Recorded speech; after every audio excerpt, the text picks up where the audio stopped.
नमस्कार अनि हार्दिक स्वागत छ आदरणीय दर्शकवृन्द, म अर्जुन विष्ट। केही दिन अगाडि मात्रै चितवनको भरतपुर महानगरपालिका 25 शुक्रनगरबाट एउटा दुःखद समाचार बाहिरिएको थियो। एउटा कसैको श्रीमान 22 वर्षको उमेरमा सिउँदो पुछेको छ। एउटा अबोध बच्चाले बाबा भन्न पनि नपाई हत्या, त्यसरी निर्मम हत्या गरेर बारीमा लगेर फालिएको छ। एउटा टुहुरो मान्छे मरेको छ, एउटा टुहुरो गाउँको एउटा छोरा मरेको छ, देशको छोरा मरेको छ। यसको लागि सबैजनाले साथ दिनु होला, सहयोग गर्नु होला। र जस्तै अब तपाईले यसो भनिरहँदा र त्यो जुन मान्छेले यो हत्या गरेको भनेर स्वीकारेको छ त्यो मान्छेको परिदृश्य र त्यसको ब्याकग्राउन्ड हेर्दा पटक्कै मेल खाँदैन। यहाँ अन्तर्वार्ता समेत यहाँ दिएका अभिव्यक्तिहरू पनि मेल खाँदैनन् र त्यो पोस्टमार्टम रिपोर्ट पनि मेल खाँदैन। तपाईले जानकारी पाए अनुसार र प्रहरी प्रशासनको कुरा पनि तपाईले जानकारी जुन भनिराख्नु भएको छ त्यो मिलिरहेको छैन। यसमा चाहिँ के लाग्छ तपाईले? यसमा अनि मैले बहिनीले चाहिँ लगभग त्यो 8:30 बजे बहिनीले भेटेको हो। 8:30 बजेतिर बहिनीले भेट्दाखेरि उसले च्याप्पै हातमा समाउँदाखेरि त्यहाँ डरो नै भइसकेको थियो अरे कि, एकदमै डरो थियो अरे। अनि उसले चाहिँ अब त्यो यस्तो नै जाने बित्तिकै त आफ्नो हस्बेन्ड हो च्याप्पै समातिहाले, हातमा समाउने बित्तिकै अनि एकदम डरो थियो अरे होइन। अनि धेरैले आशंका गरिरहेका थिए तपाईको बहिनी त्यही दिन यहाँबाट घर जानु र तपाईको ज्वाइँको पनि त्यही दिन हत्या हुनुलाई बहिनीको कतै संलग्नता त छैन, यसमा बहिनीले केही षड्यन्त्र रचेर यस्तो गरेकै हुन् भन्ने बुझाइरहेको थियो। यसमा चाहिँ तपाईको बहिनीले चाहिँ के भन्नुहुन्छ? लगभग हामीलाई त्यहाँ 9:30 बजे फोन आएको थियो। त्यो तपाईको भनाइअनुसार र प्रहरीको रिपोर्ट अथवा पोस्टमार्टम रिपोर्ट त्यसलाई आधार मान्ने हो भने तपाईँले जानकारी भएअनुसार तपाईँले भनिराख्नु भएको दिउँसोतिर यो घटना घटाइएको छ। तर हामीले दुईजनाका त्यहाँका स्थानीय हुन् अथवा नजिकका छिमेकीहरूसँग अन्तर्वार्ता लिएका थियौँ। उनीहरूले भनिराख्नु भएको थियो साँझको करिब 6-7 बजेको बिचमा उहाँसँग भेट भएको थियो। उहाँ राम्रो अवस्थामा हुनुहुन्थ्यो। यहाँ त कुरा जुदियो नि त, बाँझियो। यो के हो सत्यता? ती भाइहरूले झुटो बोलेका हुन् यी तपाईँहरूले झुटो बोलिराख्नु भएको छ? त्यस्तो उसको मैले त्यहाँ शरीरमा कहीँ कतै चोट केही पनि देखिनँ, त्यस्तो केही पनि थिएन। उसले भनेको अनुसार त्यो आलीमा मैले त्यहीँ हानेर मारेँ भन्छ कि। मान्छेको त्यो बुढो मान्छे अब हातले हानेर त कसरी मर्न सक्छ कि? उसले पनि प्रतिकार त गर्यो। त्यो गर्दा उसको कतै चिथुरेको हुनु पर्यो, कतै कपडाहरू च्यातिएको हुनु पर्यो, सबै चिज त त्यो मिल्नु पर्यो। निर्दोष मान्छे फस्नु हुँदैन र हत्यारा उम्किन पाउँदैन, किनकि त्यसले फेरि भोलि अर्को ठाउँमा त्यस्तो घटना घटाउन सक्छ। तपाईँले भनिरहेका कुरा र तपाईँले गरिरहेका कुरा र हामीले लिएका अन्तर्वार्ताहरू र आएको पोस्टमार्टम रिपोर्ट त्यो सँगसँगै प्रहरीले तयार गरेको त्यो रिपोर्ट नमिलिरहँदा तपाईँहरूले प्रहरी प्रशासनसँग प्रश्न उठाउनु भयो अथवा उठाउने क्रममा हुनुहुन्छ अथवा के बुझ्ने जिज्ञासा राख्नुभयो? हामीले भोलिको खण्डमा उहाँले निकालेका रिपोर्ट हामीलाई मिलेन भने हामी चुप लाएर बस्नेवाला छैन हेर्नु, किनकि यो चितवनमा घटेको घटना हो। त्यहाँ कुनै पनि हालतमा उम्किन दिनु हुँदैन। यसको लागि हामी सबैजनाले हामीलाई विभिन्न सङ्घ संस्थालाई पनि म अनुरोध गर्न चाहन्छु, यो च्यानल हेरेर बस्नुहुने सबैलाई म अनुरोध गर्न चाहन्छु, प्लिज एउटा निर्दोष मान्छेको लागि सबैजनाले बोलिदिनु होला, सबैजनाले सहयोग गर्नु होला र कुनै निर्दोष मान्छे नफसोस् र कुनै दबावमा आएर कसैले कबुल पनि नगरोस्।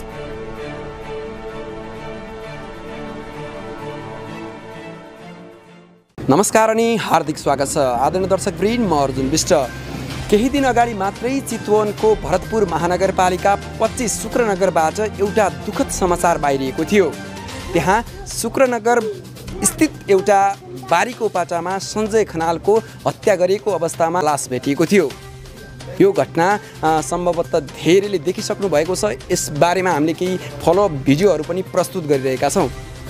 यो घटना कसरी घटेको थियो भन्ने कुराहरू धेरैले शङ्का गरिरहेको विषय हो र सञ्जय खनालको श्रीमती माइतीबाट त्यही दिन त्यो घरमा पुग्नु र उहाँको यसरी विभत्स हत्या हुनुलाई धेरैले चासोका साथ हेरिरहेका छन् र कसैले उहाँको श्रीमतीको काहीँ संलग्नता त छैन भन्ने आकलन पनि गरिरहेका थिए।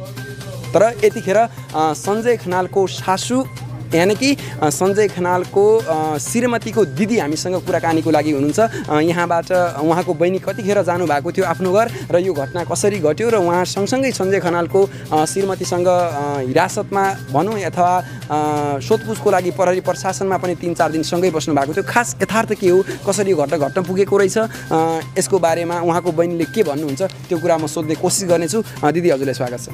धन्यवाद। हजुरको शुभ नाम? मेरो एलिसा बान्या काफ्ले। यो घटना 18 गतेको राति करिब 9 बजेतिर मान्छेहरूले थाहा पाए।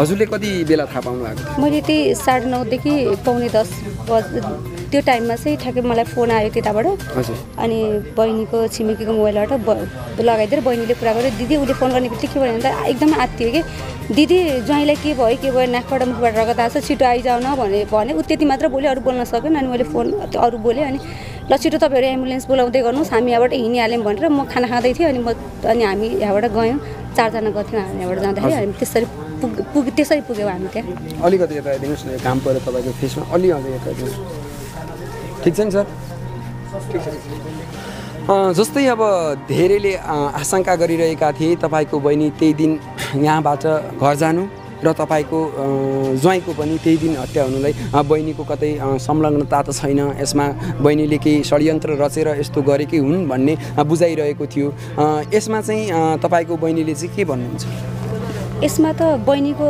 कसरी मान्छेले अब त्यो आकलन लगाउने मान्छेले त जीवन लगाउँछ होइन तर बहिनी यहाँबाट 7:15 त्यहाँ पुगेको छ त्यहाँ पुग्ने बित्तिकै उसको काखमा बच्चा छ एउटा दुधे 11 महिनाको बच्चा छ बच्चासँग त त्यो बहिनीले त्यसो कुनै पनि हालतमा त्यस्तो गर्न सक्दैन म बहिनीसँग 5 दिन सँगै बसेर हिजो मात्र उसलाई मैले त्यता पठाएर यहाँ आएको हो होइन बहिनीबाट त्यो कुनै पनि हालतमा भएको छैन त्यो हुनै सक्दैन हजुर भित्र प्रहरी प्रशासनको निगरानीमा तपाईँहरू बस्नुभयो 4-5 दिन सँगै समय व्यतीत पनि गर्नुभयो त्यो क्रममा चाहिँ तपाईँको बहिनीले के भन्नुभएको छ र तपाईँको बहिनीको यो घटनालाई लिएर हजुरसँग गरेका कुराकानीहरू के छन् यो बिचमा चाहिँ बहिनी यहाँबाट ठ्याक्कै 7:15 त्यहाँ पुग्ने बित्तिकै साइकल पनि बाहिर थियो अरे होइन अनि त्यसपछि बहिनी अर्को बहिनी पनि सँगै भित्र पसे अनि कान्छी बहिनीले चाहिँ भिनाजु भनेर बोलायो अनि भिनाजु भनेर बोलाइसकेपछि नबोलेपछि पछाडि गोठसम्म गएछ अनि गोठसम्म जाँदा नि भिनाजु बोल्नु भएन उसलाई हतार भयो फर्किनलाई रात परिसकेको थियो लगभग 7:15 भनेको साँझ पर्न लागेको नै हुन्छ अनि त्यसपछि ऊ फर्की बहिनीले चाहिँ अब बाबु काखमा थियो बाबु हुँदाहुँदै पनि उसले भाँडा माझ्ने काम अब बाख्रा साख्रा यताउता बाख्राको स्याहार गर्न थालिछ भाँडा माझी अनि त्यसपछि अब खाना बनाउन थाली अनि करिब त्यो 8 बजे अब 8 बजेसम्म त अब आउनुहुन्छ भन्ने नै हुन्छ नि त अब काममा कतै जानुभएको भएन आउनुहुन्छ भन्ने भयो 8 बजिसकेपछि नआउँदा चाहिँ उसलाई पल्ल अब किन आउनु भएन त कतैतिर केही गरेर भुल्नु भएको छ कि भनेर नजिकको त्यो होटलतिर यताउता खोज्न गएछ अनि त्यहाँ जाँदाखेरि काहीँ पनि नदेख त्यहाँ सोधेछ त्यहाँ गएर सोद्धाखेरि चाहिँ बिहान 10 बजे 11 बजी चाहिँ आउनु भएको थियो एकजनासँग त्यसपछि चाहिँ आउनु भएन दाइ भनेर त्यो होटलवालाको छोरीले भनेछ अनि त्यसपछि त्यो त्यहाँ आएपछि त्यो एकजना ट्र्याक्टरमा म काममा जान्छु है भनेर बहिनीलाई चाहिँ हाम्रो मोबाइलमा फोन गरिरहनु हुन्थ्यो कि जहिले अनि त्यसभन्दा कुरा त भइरहन्थ्यो उनीहरूको हरेक दिन कुरा हुन्थ्यो अनि त्यसपछि अनि त्यहाँ पनि गएछ त्यहाँ गएर हेर्दा पनि नदेखेपछि बहिनी आयो लगभग 8:30 त्यस्तो भइसक्यो होइन 8:30 भइसकेपछि अनि किन आउनु भएन त भनेपछि त्यहाँ एकजना कोठामा बस्ने भाइ छ त्यो जिरेल भाइ भन्ने जो अहिले हिरासतमा छ त्यो भाइलाई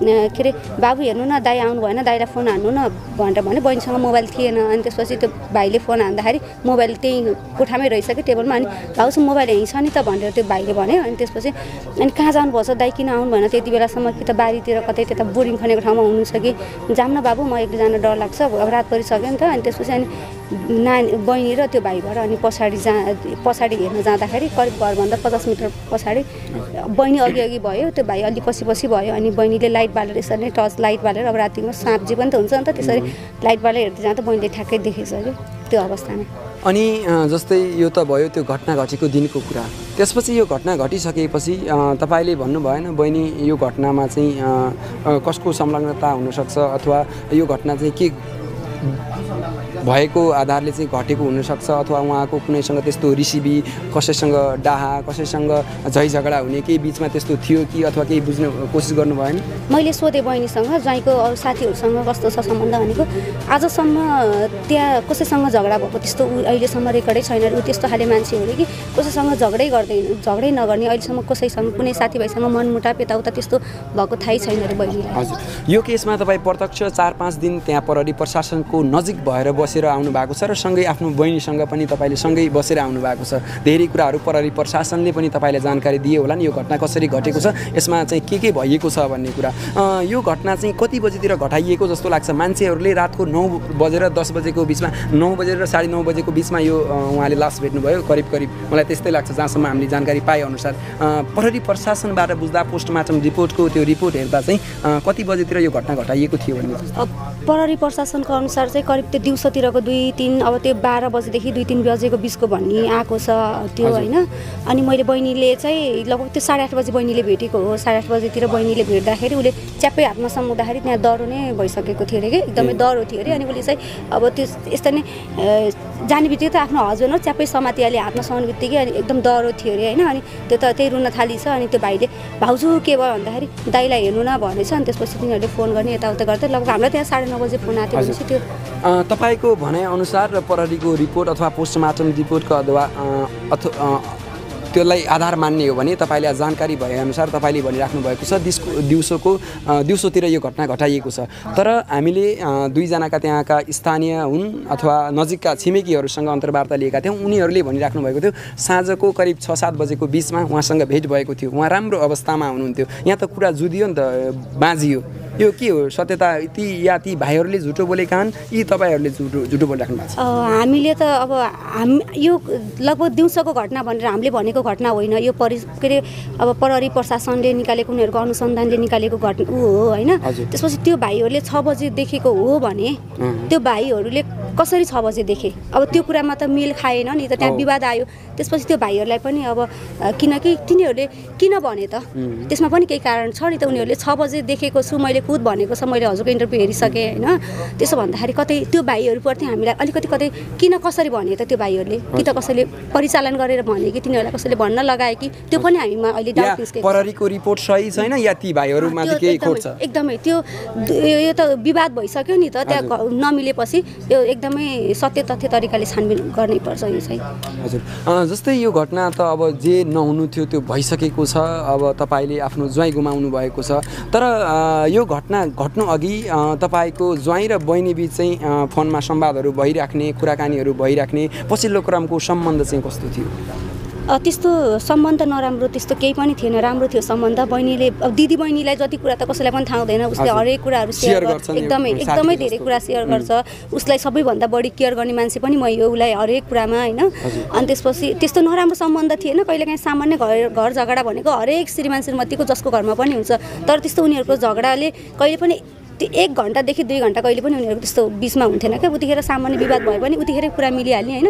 किनभने ज्वाइँलाई पनि बहिनी एक दिन नदेखे ऊ छटपटिन्थ्यो क्या, उसलाई बहिनी चाहिने होइन। बहिनी पनि जान्छु भनिरहेको थियो, हामीले नै उसलाई जान नदिएको बस 1-2 दिन भनेर। त्यस्तो सम्बन्ध एकदमै राम्रो थियो उनीहरूको, यस्तो राम्रो सम्बन्ध थियो क्या तिनीहरूको। हजुर धेरै कुराहरू यो घटनाको बारेमा तपाईँको बहिनीसँग पनि हामी प्रत्यक्ष कुराहरू बुझ्ने कोसिस गर्नेछौँ। धेरै कुराहरू यहाँ मिलिरहेका छैनन्। प्रहरीले निकालेको रिपोर्ट त्यो सँगसँगै हस्पिटलले निकालेको पोस्टमार्टम रिपोर्ट र त्यहाँका प्रत्यक्षदर्शीहरूले दिएका अभिव्यक्तिहरू यहाँ जुदिरहेका छन्। हजुर एकदम। त्यही भएर म हजुरसँग सोध्न चाहे तपाईँले चाहिँ यो घटनामा के लाग्छ, कसरी यो घटेको जस्तो लाग्छ? घटना एकदमै योजनाबद्ध तरिकाले गरेको छ। यसको त्यो योजनाबद्ध तरिकाले गरेको र एकदमै त्यो कस्तो छ भने घटना हेर्दाखेरि त्यो एकदमै प्री प्लानिङ के पहिलेदेखि प्लानिङ गरेर गरिएको छ। अब एकजनाले मैले मारेको भनेर एकजना त्यो 58 वर्षको एउटा कुमाल बुवाले भन्नुभएको छ। तर हामीलाई त्यसमा कुनै पनि त्यो उहाँले कसरी घटाउन सक्नुहुन्छ? धेरैजनाको यो प्रश्न मेरो मात्र होइन, इभन मेरो पनि प्रश्न रहेको छ। र हामीले बाहिर बुझ्दाखेरि पनि त्यहाँका स्थानीयहरू र सँगसँगै त्यहाँका छरछिमेकीहरूसँग अनौपचारिक रूपमा कुरा गर्दा ती मान्छे चाहिँ त्यति साह्रो गर्न सक्ने आँट भएका र त्यो खुबी राख्ने मान्छे चाहिँ होइनन्। त्यो कुनै स्वार्थ पनि लुकेको छैन। अर्को घरमा सामान्य काम गरेर कुनै यो काम गर्दैन त ल यो खा भनेर काम गर्ने मान्छेले कसरी मान्छेको एउटा ज्यान लिन सक्छन् भन्ने कुरा आएको छ। तपाईँहरूले त अब भित्रै गएर उहाँलाई पनि देख्नुभयो होला, के लाग्छ तपाईँले? मैले उहाँ भेटेर पनि उहाँसँग त्यो बाजेसँग कुरा गरेको छु। उहाँ यस्तो हामीले सामान्य तरिकाले हेर्दाखेरि उहाँले त्यस्तो घटना घटाउने खालको मान्छे देखिँदैन। अलिकति थोरै मानसिक असन्तुलन पनि भएको भन्ने मैले सुनेको छु होइन। तर यदि उहाँले त्यो घटना नघटाउन सक्नुहुन्न, घटाउन सक्नुहुन्छ होइन। किनकि तर यदि त्यो घटना घटाएको हो भने पनि पक्कै त्यो मान्छेमा कुनै स्वार्थ छैन कि। किनकि उनीहरूको खुद ज्वाइँले हरेक दुःख सुखमा साथ दिने। जस्तै उसलाई मलाई बाबु 50 रुपियाँ ल्याउन भन्दा पनि ज्वाइँले दिने हो अरे कि उसलाई यति माया गर्ने कि। अझ बहिनीले के भन्छ एउटा जकेट थियो अरे त्यो दाइलाई त्यो दाइ अब कुमाल दाइको नाम के साललाई के हो होइन समथिङ त्यो दाइलाई दिनपर्छ है भनेर पनि भन्नुभएको थियो अरे कि। त्यस्तो माया गर्ने मान्छे ऊ भनेको। यदि उसले त्यो घटना नघटाउला भन्न सकेन, तर घटना घटाएको हो भने पनि उसले कसैको प्रलोभमा परेर या त कतैबाट कसैसँग परिचालित भएर कसैले परिचालन गरेर गरेको हो भन्ने हाम्रो अनुमान चाहिँ त्यो छ। हजुर, त्यो कुमाललाई अझै हाम्रो भन्दा पनि तपाईँले राम्रोसँग बुझ्नुभयो होला। जब उसले मैले मारेको हो भनेर स्वीकारिसकेपछि अझै तपाईँले बुझ्ने कोसिस गर्नुभयो होला। बहिनी त्यसको फ्यामिली ब्याकग्राउन्ड के रहेछ, कस्तो रहेछ अलि फ्यामिली ब्याकग्राउन्ड त उसको एकजना छोरा र बुहारी चाहिँ दुइटै स्कुलमा पढाउनु हुँदो रहेछ। ऊ चाहिँ काम गर्दै अब हुन्छ नि एउटा यस्तो अब अलि खानी लत लागेको मान्छेलाई अब कसैको घरमा गयो काम गऱ्यो 50-100 रुपियाँ दिन्छन्, त्यही पैसाले रक्सी खायो त्यस्तो रहेछ। उसलाई पनि मैले खुद त्यहाँ भेटेको थिएँ। हामी जुन त्यहाँ बस्दाखेरि मैले कुरा गरेँ अनि तपाईँ कहाँबाट किन आउनुभएको भनेको यहीमा आएको भन्नुभयो। अनि बहिनी आउनुभएको कि अथवा पररीले होइन, पररीले उसलाई कसरी ल्यायो भन्दाखेरि त्यहाँ ऊ अलि रक्सी खाएको रहेछ होइन त्यो बाजे। अनि त्यो एकदमै हामी त्यो एकदमै बोलिरहेको रहेछ कि अलि बढी नै बोलिरहेको रहेछ। दिउँसो त सन्जय र म त्यहीँ बसेर सँगै खाएको हो, के भयो यस्तो भनेर त्यो बोलेको भएर अनि परले यो मान्छे को हो, किन बढी बोल्यो, यसलाई हाल भनेर त्यो हिसाबले हालेको कि। उसलाई सुरुमा त्यसलाई एकदम शङ्का गरेर ल्याएको पनि होइन त्यो मान्छेलाई। अनि त्यहाँ ल्याइसकेपछि हामीसँगै त्यहाँ थियो। अनि मैले तपाईँ कहाँ आउनुभएको त नि भनेको। म यही केसमा त्यो बहिनी रोइरहेको थियो कि एकदमै। अनि नरो बुहारी जे हुनु भइहाल्यो, किन रुन्छौ तिमी भने। अनि तपाईँले अनि कतिखेर भेट्नुभएको थियो त भनेको। मैले दिउँसो 11 बजे हामी सँगै बसेर त्यहाँ होटलमा बसेर खाथ्यौँ। अनि म 12 बजे जाँदा त ठिक थियो, सन्जय एकदमै ठिक थियो, घरमै बसिरहेको थियो। मैले अनि पैसा माग्न गएको थिएँ। अनि त्यो पैसा चाहिँ 450 रुपियाँ दियो। अनि 500 रुपियाँ काम गरेको पैसा थियो अरे क्या, खोर सफा गरेको। अनि त्यसपछि 450 दियो, 50 रुपियाँ चाहिँ भरे बुहारी आउँछ भोलि लिन आउनु न दाइ भने। अनि म फर्केर आएँ, ठिक थियो 12 बजीसम्म त। त्यसपछि त के भयो भनेर उसले खुद मसँग भनेको त्यो तपाईँसँग त्यस्तो भनिसकेको कति समयपछि चाहिँ उसले त्यो घटना चाहिँ मैले घटाएको हो भनेर स्वीकार्यो? त्यसको 2 दिनपछि हजुर। त्यसलाई जब त्यसलाई हिरासतमा लगियो, त्यो सुरुमा त अब सोधपुछको लागि सामान्य उसमा राखिन्छ। हामी त्यो महिला सेलमा थियौँ होइन, महिला सेलको अफिसमा थियौँ। उसलाई पनि त्यहाँ आएको थियो। अनि त्यसपछि उसलाई पछि हिरासतमा लगेपछि अनि हिरासतमा लगेर अब या कसैको दबाबमा बोल्यो या त त्यो उसले नै गरेको हो, जे होस् त्यो सत्य त बाहिर आउनै पर्छ किनभने यो घटना यसरी दब्न दिनु हुँदैन। यदि उसले त्यहाँ कसरी घटाउन सक्छ त, त्यो पनि त कुरा हुन्छ नि त होइन। बिना कारण एउटा माया, एउटा तिनीहरूको बिचको एउटा मेलमिलाप, उसले माया गर्थे, उसले पनि माया गर्ने, त्यस्तो तिनीहरूको कुनै दुश्मन पनि छैन। 50 रुपियाँको लागि कसैले ज्यान लिन पनि सक्दैन मलाई जहाँसम्म लाग्छ यो घटना होइन। यदि उसले मारेको हो भने कसले उसलाई त्यो मार्न लगायो, कि त कसैको दबाबमा आएर आज उसले बोल्दैछ, त्यो पनि कुरा आउँछ। किनकि उसलाई कसैले प्रलोभन देखाएर होइन तैँले यो स्वीकार, तल हामी अब दिन्छौँ पैसा भनेर त्यो लोभ प्रलोभनमा पारेका छन् कि भन्ने चाहिँ हाम्रो हुन्छ। मैले अलिकति तपाईँसँग के जोड्न चाहेँ भन्दाखेरि जुनसुकै मान्छेलाई पनि मर्न साँच्चीकै गाह्रो हुन्छ। तपाईँलाई मलाई जुनसुकै मान्छेलाई पनि मर्न गाह्रो हुन्छ। यदि त्यो मर्ने अवस्था आइसक्यो भने कसैले कसैमाथि हमला गर्छ भने त्यसको प्रतिकार पनि गर्छ। त्यो मान्छेलाई, कुमाल भन्ने मान्छेलाई तपाईँले भेटेर आइसक्नु भएको छ कि तपाईँको ज्वाइँ 28 वर्षको मान्छे त्यो मान्छेसँग प्रतिकार गर्दा नसक्ने हुनुहुन्थ्यो अथवा के लाग्छ तपाईँले आफूले आफ्नो आकलन चाहिँ? एकदमै होइन, त्यो कस्तो भनेपछि एउटा 28 वर्षको यङ, उसले हल्का ड्रिङ्कै गरेको अवस्था भए तापनि ऊ एउटा 58 वर्षको बुढा। त्यो बिचमा त उसले हान्दाखेरि उसले पनि त केही न प्रतिकार त त्यो गर्छन् है। कि उसले एक्लै त त्यो मारे पनि हामीले के भन्छ, उसले एक्लै मार्न सक्दैन कि कुनै पनि हालतमा उसले एक्लै मार्नै सक्दैन।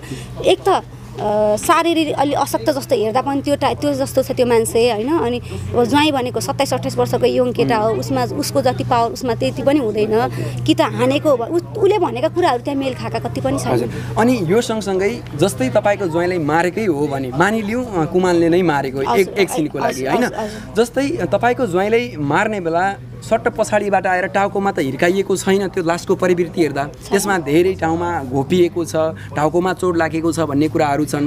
त्यो कुमाल भन्ने मान्छे तपाईँले त्यो घटना घटेको केही छिनपछि तपाईँले पनि भेट्नुभयो, त्यो मान्छे सदाको जस्तै तन्दुरुस्त अथवा केही चोटपटकहरू यताउता लाग्यो केही देख्नुभयो? केही पनि थिएन, ऊ मान्छे केही पनि थिएन त्यस्तो। उसको मैले त्यहाँ शरीरमा कहीँ कतै चोट केही पनि देखिनँ, त्यस्तो केही पनि थिएन।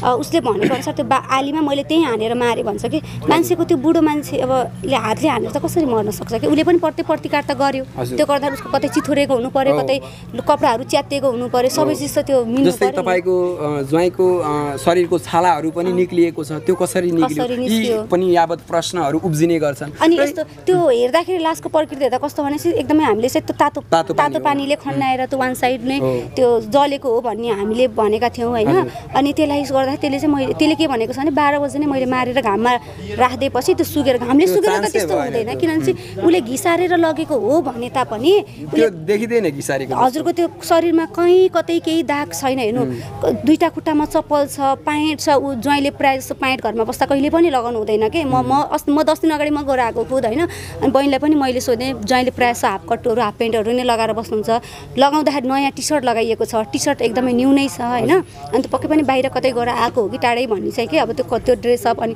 खुट्टामा चप्पल त्यो खालको खुट्टामा चप्पल जस्ताको तस्तै छ त्यो लड्दाखेरि त पक्कै पनि प्रतिकार गर्दा त त्यो झगडा भयो भने त त्यो यताउता केही त अलिकति त हुन्छ त्यस्तो त्यो घटनाको प्रवृत्तिहरू त्यस्तो केही पनि छैन के जस्तै अब तपाईले यसो भनिरहँदा र त्यो जुन मान्छेले यो हत्या गरेको भनेर स्वीकारेको छ त्यो मान्छेको परिदृश्य र त्यसको ब्याकग्राउन्ड हेर्दा पटक्कै मेल खाँदैन यहाँ अन्तर्वार्ता समेत यहाँ दिएका अभिव्यक्तिहरू पनि मेल खाँदैनन् र त्यो पोस्टमार्टम रिपोर्ट पनि मेल खाँदैन तपाईले जानकारी पाए अनुसार र प्रहरी प्रशासनको कुरा पनि तपाईले जानकारी जुन भनिराख्नु भएको छ त्यो मिलिरहेको छैन यसमा चाहिँ के लाग्छ तपाईलाई यसमा चाहिँ अब कि त यस्तो अब त्यो उसले घटना घटाए भने पनि एक्लैले त कुनै सम्भव नै छैन त्यो घटाउन सक्ने त्यो मिलो मतमै भएको कुरा हो एक्लै कोही व्यक्ति त्यहाँ एक्लैले त कसैले गरेकै छैन त्यो गर्नै सक्दैन त्यसमा त्यो मिलो महत्त्व छ अनि त्यसपछि उसलाई कसैले कुनै दबाब आएर उसलाई त्यो कबुल्न लगाइएको पनि हुनसक्छ त्यो नहोस् हामी चाहँदैनौँ कि कुनै निर्दोष व्यक्ति नफसोस् किनकि जति पीडा छ उसको श्रीमतीलाई छ उसको बच्चालाई छ होइन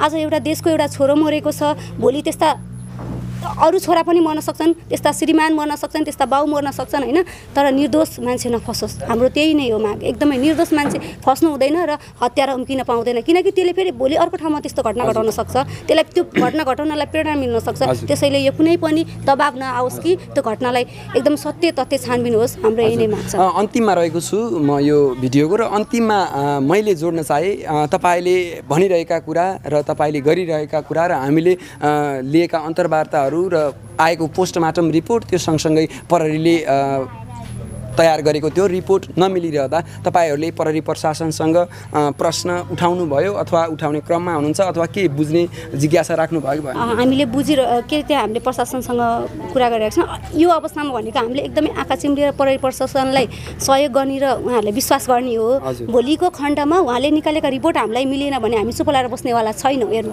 किनकि यो चितवनमा घटेको घटना हो हाम्रो देश समाज हामी सबै त्यो जब हामीलाई त्यो विश्वसनीय भएन भने त हामी त चुप लागेर बस्दैनौँ नि त अहिलेको अवस्थामा त किनभने उहाँले अनुसन्धानको क्रममै छौँ भन्नुभएको छ त्यो अनुसन्धानको क्रम जारी नै छ त्यसको लागि हामीले सघाउनलाई पनि कसैलाई आरोप प्रत्यारोप लगाउन मिल्दैन किनकि हामीले त अब आकलन गरेका कुरा र हामीले देखेका कुरा मात्र बोल्नु मिल्छ अहिले होइन तर त्यो अब भोलिको दिनमा त्यो प्रशासनको हामीलाई त्यो चित्त बुझे रिपोर्टहरू उहाँले गरेको उहरू चित्त बुझेन भने हामी चाहिँ चुप लागेर बस्दैनौँ अन्तिममा मैले सोध्न छुटाएका अथवा तपाईले भन्न मन लागेका तपाईको बहिनीको न्यायको लागि अधिकारको लागि केही छन् भने राखिदिनुहोस् यसको लागि सबै मिडिया पर्सनले हामीलाई साथ दिनु होला सबैजनालाई धन्यवाद पनि दिन चाहन्छु एउटा कसैको श्रीमान 22 वर्षको उमेरमा सिउँदो पुछिएको छ एउटा अबोध बच्चाले बाबा भन्न पनि नपाई हत्या त्यसरी निर्मम हत्या गरेर बारीमा लगेर फालिएको छ एउटा टुहुरो मान्छे मरेको छ एउटा टुहुरो गाउँको एउटा छोरा मरेको छ देशको छोरा मरेको छ यसको लागि सबैजनाले साथ दिनु होला सहयोग गर्नु होला र हत्यारा कुनै पनि हालतमा उम्किन दिनु हुँदैन यसको लागि हामी सबैजनाले